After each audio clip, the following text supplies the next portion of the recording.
নিপা আতঙ্কে কাঁপছে বাংলা। কিন্তু প্রশ্ন হলো, এটা কি কোনো নতুন প্যান্ডেমিকের সূচনা, নাকি আমরা অকারণেই ভয় পাচ্ছি? নর্থ 24 পরগনায় 2জন স্বাস্থ্যকর্মী নিপা ভাইরাসে আক্রান্ত হয়েছেন। কিন্তু নিপা ভাইরাসটা আসলে কি? এটা একটা জুনোটিক ভাইরাস, যেটা পশু থেকে মানুষের শরীরে ছড়ায়। মেনলি ফ্রুট বাটের ড্রপলেট থাকা ফল বা ফলের রস থেকে এটা মানুষের শরীরে আসে। আবার সংক্রামিত ব্যক্তির হাঁচি কাশি ড্রপলেট থেকেও এটা ছড়ায়। এটা কোভিডের থেকেও বেশি ডেডলি। এর মর্টালিটি রেট 40 to 75%। এবার আসি সিমটমসগুলোতে।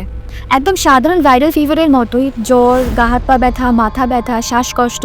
সাধারণ ভাইরাল ফিভার থেকে হতে পারে এনসেফেলাইটিস, আর তার থেকেই কোমা। এর কোনো ওষুধ এখনো পর্যন্ত নেই। উপসর্গভিত্তিক চিকিৎসাই এর একমাত্র সম্বল।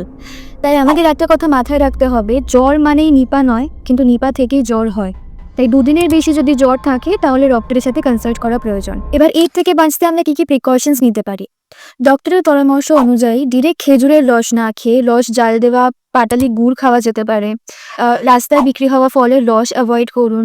বাজার থেকে কেনা ফল শাকসবজি ভালো করে ধুয়ে খান। পারলে স্যানিটাইজার ব্যবহার করুন। আর যদি জ্বর হয় তাহলে আইসোলেশন মেনে চলুন। গুজবে কান দেবেন না। নিজের কাছের মানুষের সাথে এই ভিডিওটা শেয়ার করে তাদেরও সচেতন করুন।